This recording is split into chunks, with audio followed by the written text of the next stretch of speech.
What's going on, guys? Today I'd like to talk to you about vocal tracking and what that kind of looks like since we've overdubbed everything.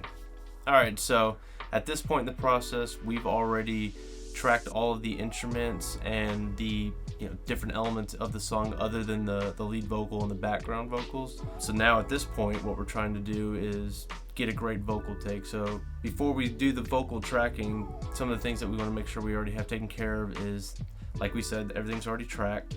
Also, we have a good comps of everything. Everything feels good, it's in tune, it's in time, and it's easy for the singer to hear it and just focus on singing and not be distracted by anything that's kind of off or just distracts them. Because if that happens, then you're not gonna get the best take you want from the vocalist. So before you do those vocal takes, I would definitely recommend getting a good comp, a good feeling sounding track. Everything's balanced, just it feels and sounds good. It's not mixed yet, you haven't done any of that yet, but you are in a good place to where they can sing comfortably and sing the way they need to get the best performance. So at that point, you're bringing the vocalist in, and we're tracking now. So if you have time, I would definitely recommend trying a few different microphones and seeing what fits the vocalist best, because everybody's voice is different and every mic will kind of react a little bit differently. And you also need to consider what style of music it is, what the track sounds like, what's going to fit best in the song.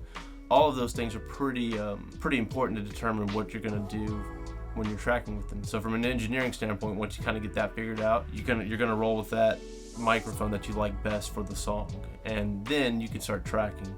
Now at this point, you really want to get the singer feeling good and make sure they have a good headphone mix, get the levels appropriate and stuff like that. And you have to kind of determine things like what's the dynamic range of this vocal for the song and things like that. Does it is it pretty loud and aggressive the whole time, or is it very dynamic and things like that? So those kind of things will help you determine whether you're going to capture the whole take as a performance. You're just going to capture the whole song and they're going to sing it down, or is it so dynamic, so different, maybe you should break it up into pieces, like recording your verse first and then getting your chorus down, because that's a different level. Maybe you do all verses first, or you do all choruses first, but you break it up that way to kind of make a little more sense for the singer and for you as an engineer, and that means you can reset your levels and things like that. So that's kind of the engineering side of doing that. But ultimately, you want to get the best performance and things like that. So you need to be engaged and listening to what the singer's doing and make sure not only are they singing in time and on pitch, but you also want them to enunciate their words. You want to be able to hear those words, but more importantly, you want to make sure they get the right emotion across when they're singing, that right performance. That's really what you're looking for, because even if they're a little flat or sharp or the timing's off, that's the kind of stuff you can nudge around in post, because that emotion is something you can't really fix or change in post. Whatever they saying is what you're gonna have. So those are all kind of things you want to look for and get. And then at that point, you want to get multiple takes too of everything. That way you have the option to punch stuff in case you miss anything. You can swap it out while you're comping, or you can create doubles and things like that in post as well if you feel like you need to do that.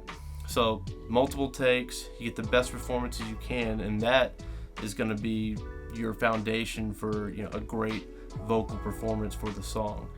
And then after that, now you can kind of build out the background vocals if that hasn't already been determined or addressed yet. Now that you have a good lead vocal, you can start building out those harmonies and different types of background vocals. It could be anything from harmonies or singing octaves lower or higher, or maybe you're doing some kind of like gang vocal thing, or a shouting thing, or maybe a scream thing. All that stuff can be built around the lead vocal.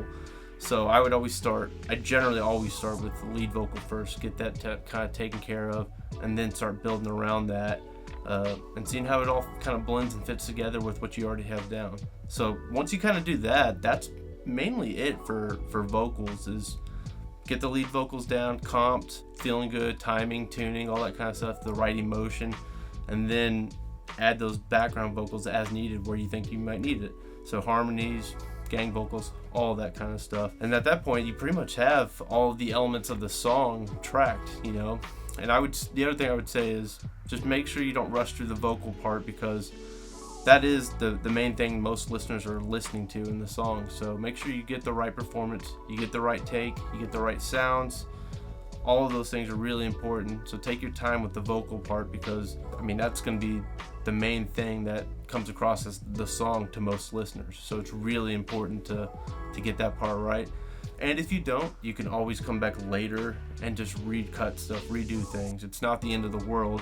But if you are on a strict timing schedule and stuff like that, then just make sure you get the best you can the day of tracking vocals. And I guess there's a couple other things I didn't really mention, but sometimes singers, depending on where they are, they may not have warmed up their vocals correctly, so you might need to help them warm up, or you might need to their vocals just might sound off that day. They just might be right because of allergies, being sick, any health thing. It's possible. And you know what? Don't force it. Reschedule. It's better to get their vocals when they're feeling good and right, and they sound right. It sounds like them. It's really important to do that. So you'll definitely know that within the first, hour of tracking vocals, or 30 minutes, or even sooner. So make sure you do that as well. And but once you kind of do all that stuff, that's it. That's really all there is for the vocal stuff. And then at that point, you're in good shape, and it's time to review it a little bit and get into the mixing phase. So anyways, that's kind of what the vocal tracking process looks like, and I hope that helps you guys. All right, have a good one.